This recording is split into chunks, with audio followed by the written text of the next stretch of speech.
Hello नमस्कार, मी आहे मृणाली आणि खूप खूप स्वागत आहे तुमचं मराठी व्लॉगर मृणालीमध्ये। तर चला आज एक विशेष ठिकाणी आपण जाणार आहोत। तर या अगोदर सुद्धा आपण या जागेवर आलेलो होतो, तो म्हणजे मागच्या वर्षीला। तर आता आज आपण घेणार आहोत वृंदावनचा अनुभव आणि तो म्हणजे मुंबईमध्ये अवघ्या 2 तासावर आपला इको विलेज हे एस्टॅब्लिश आहे। आणि त्यापेक्षा पण चांगली गोष्ट म्हणजे पालघर टू इको विलेज हा डिस्टन्स आपल्याला फक्त 1 ते 1.25 तासामध्ये कंप्लीट करता येतो आणि जवळपास 32 ते 35 किलोमीटर आपल्याला पालघर टू इको विलेजला लागतात। आणि हा आहे सुंदरसा राधेकृष्णाचा मंदिर जो की संध्याकाळी 4 वाजता ओपन अप होतो आणि आजूबाजूचा परिसर एवढा सुंदर आहे, अगदी हिरवा कंच। म्हणजे किती फोटोज काढावे, किती रील्स काढावे आणि किती हा सुंदर दृश्य आपल्या नयनामध्ये अगदी भरून घ्यावे असं वाटते। तर सकाळी हा टेम्पल चालू होतो आणि दुपारी 12:30 ते 4 पर्यंत हा ऑफ राहतो आणि म्हणून जर तुम्हाला यायचं असेल तर अर्ली मॉर्निंगला या, अदरवाइज 4 वाजताच्या नंतर या।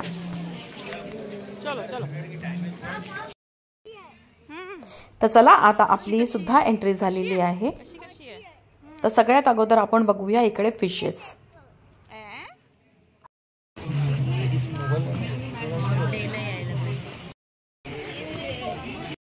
ए बरी ते बघ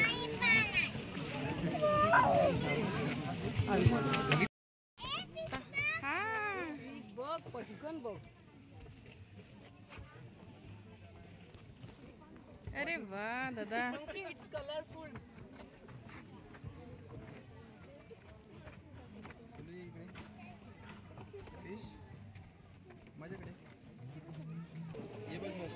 तिकडे सुंदरसा असा ब्रिज केलेला आहे आणि खाली असा लेक आहे आणि त्याच्यामध्ये एवढ्या फिशेस आहेत। तर बच्चांचा अट्रॅक्शन पॉइंट तर सगळ्यात अगोदर फिशेसच असतात आणि ते एवढे सुंदर आणि असे कलरफुल आहे, त्याच्यामध्ये खूप जास्त अट्रॅक्टिव्ह दिसतात।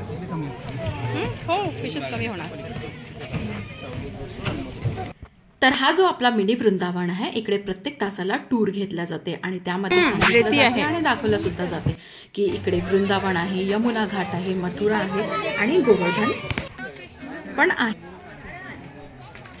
वृंदावन गोकुल नगरमध्ये घालवलेला प्रत्येक क्षण आपल्याला आनंद आणि परमानंद देतो। इकडे राधे कृष्णाच्या मंदिरमध्ये ऐकायला आपल्याला प्रत्येक क्षणाला जो स्वर मिळतो तो म्हणजे अगदी राधे राधे आणि जय श्री कृष्ण।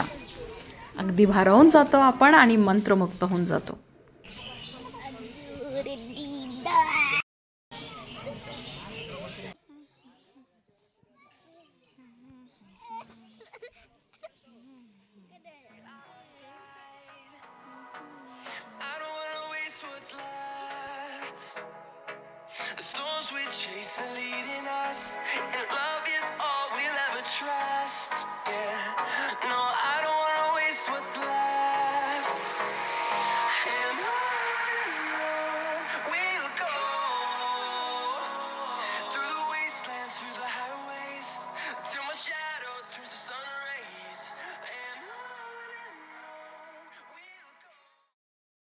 तर हा एरिया आम्ही बघितलेला आहे।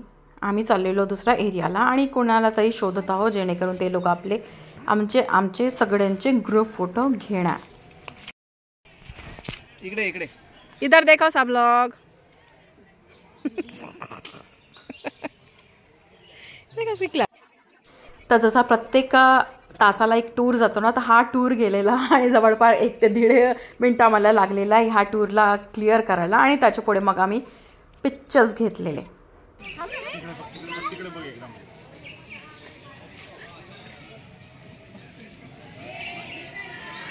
वो किधर देख रहे?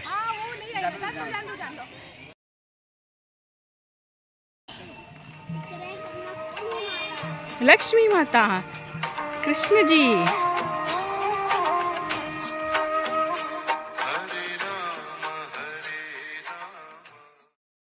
आणि छोट्या बच्चांच्या छोट्या भुकेसाठी थोडासा टिफिन आहे आणि त्याच्यापुढे आम्हाला सुद्धा खूप भूक लागलेली होती। तर इकडे कॅन्टीन आहे, तिकडे मस्त आपला प्रसाद भेटतो आणि 3 वाजत होता म्हणून तो सुद्धा संपलेला होता। तर एक जी थाळी होती काय म्हणणार तिला, मला नाव नाही माहिती. ते अगदी सुंदर थाळी होती, 300 रुपये पर हेड होतं. तर ते खायला आम्ही इकडे वरती आलेलो. आणि बघूया आपल्या थाळीमध्ये आता काय काय आहे.